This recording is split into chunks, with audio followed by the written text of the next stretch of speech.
ప్రస్తుతం సువార్త మారిపోయింది. ఎదురుగా ఉన్న వ్యక్తుల బలహీనతను ఆధారం చేసుకొని చిన్నపిల్లలు మాట్లాడుకుంటూ ఉంటే తాయిలం అంటూ ఉంటారు. నీకు ఒక తాయిలం ఇస్తాను, నీకు ఒక తాయిలం ఇస్తాను, చిన్నపిల్లలు మాట్లాడుతూ ఉంటారు.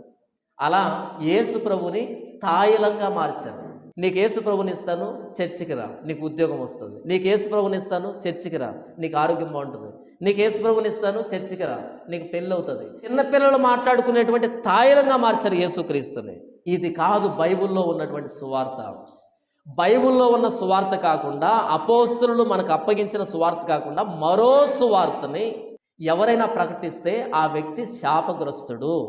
ప్రస్తుతం ఇలాంటి ప్రాస్పరిటీ గాస్పల్ని, అంటే క్షేమకరమైనటువంటి సువార్తను ప్రకటిస్తున్నటువంటి వీళ్ళు సేవకులు కాదు, వీళ్ళు శాపగ్రస్తులు. వాళ్ళు ఎటు శాపగ్రస్తులు, వాళ్ళను వెంబడిస్తున్న వాళ్ళు రెండింతల శాపగ్రస్తులు. ప్రాస్పరిటీ గాస్పల్ అంటే మన అవసరాల కోసం యేసు ప్రభువుని నమ్మడం, మన అవసరాల్లోనికి యేసు ప్రభువుని తీసుకొని వచ్చి ప్రకటించడం. ఆయన ఎందుకు మరణించాడు, బైబిల్ ఏం చెప్తున్నది అనవసరం. మేము ఇలా అనుకుంటున్నాం, మాకు అవసరం ఉంది, యేసు ప్రభు తీరుస్తాడు, అంతే.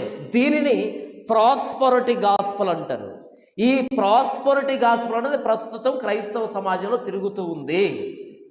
Original gospel, genuine gospel, real gospel అన్నది లేదు. ఇప్పుడు ఎక్కడో కనుమరుగయ్యే పరిస్థితిలో ఉంది. మొత్తం అంతా ప్రాస్పరిటీ గాస్పలే తిరుగుతూ ఉంది. ప్రాస్పరిటీ గాస్పల్ అంటే మేలులు, క్షేమాలు ప్రకటించేటువంటి గాస్పల్. బైబిల్ అనే పదమే వినబడుతుంది, బైబిల్లో లేఖనాలే ప్రకటించబడుతున్నాయి, యేసు ప్రభువుని పేరే ప్రకటించబడుతూ ఉంది. కానీ అపోస్తలులు మనకిచ్చినటువంటి సువార్త కాదు ఇది. బైబిల్ చెప్పినటువంటి నిజమైన సువార్త కాదు ఇది. బైబిల్లో ఎక్కడో అనుకూలమైన వచనాన్ని తీసుకోవడం, దానిని మీరు స్వతంత్రించుకోండి అని చెప్పడం. బైబిల్ ఏదో మేలుకరమైన వాక్యాన్ని తీసుకోవడం, ఇది దేవుడి మీద చెబుతున్నాడు అని చెప్పడం, వ్యక్తులని ఊరించడం, వ్యక్తులని కవ్వించడం, ఇది సువార్త కాదు. సువార్త అంటే మన పాపాల గురించి మనకు చెప్పాలి, ఆ పాపాలకి యేసు ప్రభు మరణం ఎలా ప్రాయశ్చిత్తమో చెప్పాలి. ఎదురుగా కూర్చున్న వ్యక్తి పాపాన్ని ఒప్పుకొని మారు మనసు పొంది పశ్చాత్తాపంతో బాప్తిసం పేరుతో యేసు ప్రభువుని అంగీకరించాలి, సంఘంలో చేర్చబడాలి. అపోస్తలుల బోధలోను, సహవాసంలో, రొట్టె విరుచుట్లోను, ప్రార్థన చేయట్లోను ఎడతెగకుండా అంతం వరకు ఉంటేనే ఆ వ్యక్తి రక్షించబడతాడు. ఇలా యేసు ప్రభువులోకి వచ్చిన వ్యక్తి క్రైస్తవుడు అవుతాడు. అలాంటి వారందరినీ కలిపి సంఘం అంటారు. యేసు ప్రభువుని నమ్ముకోండి, మీకు అన్ని సుఖాలే, మీకు అన్ని క్షేమాలే, మీకు అంత మేలు జరుగుతాయంటే అబద్ధం. యేసు ప్రభు అన్నాడు, నేను భూమి మీద సమాధానాన్ని ఇవ్వడానికి రాలే. మన ఇంట్లో 6 మంది ఉన్నారనుకోండి, 6 మంది ఒకే పాత్రలో వండినటువంటి అన్నాన్ని తింటారు, ఒకే పాత్రలో నీళ్ళని పానం చేస్తారు. కానీ 6 మంది మనసులు ఒకటి కాదు. 6 మంది తింటున్న ఆహారం ఒకటే, కానీ 6 మంది తలల్లో వచ్చే ఆలోచనలు ఒకటి కాదు.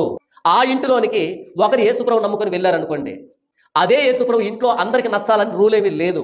నా చెల్లెలు యేసుప్రభు నమ్ముకొని మా ఇంటికి వచ్చింది, నేను మా నాన్న ఇద్దరు ఒకవైపు వచ్చాం, తన ఒక్కదాన్ని ఒకవైపు పెట్టాం. ఆవిడ చెప్పే ప్రతి మాటని తప్పుపట్టాం, ఆవిడ ఎగతాళి చేశాం. తను నా చెల్లెలే, తను మా నాన్నకి కూతురే, కానీ తను తెచ్చిన యేసు ప్రభు మాకు నచ్చలే. ఎందుకు మా చెల్లెల మీద మాకు కోపం వచ్చిందంటే, మా చెల్లెలు ఏమంటుందంటే, సినిమాలకు వెళ్ళకండి, బూతులు మాట్లాడకండి, తప్పు చేయకండి అంది. ఇప్పుడు ఆ యేసు ప్రభు మాకు కూడా నచ్చాలంటే ఏం చేయాలి? సినిమా ఇష్టం ఉంటే వెళ్ళండి, ఇష్టం లేకపోతే పోకండి, దొంగతనం ఇష్టం ఉంటే చేయండి, లేకపోతే చేయకండి అని చెబితే ఈ యేసు ప్రభు మాకు నచ్చుతాడు.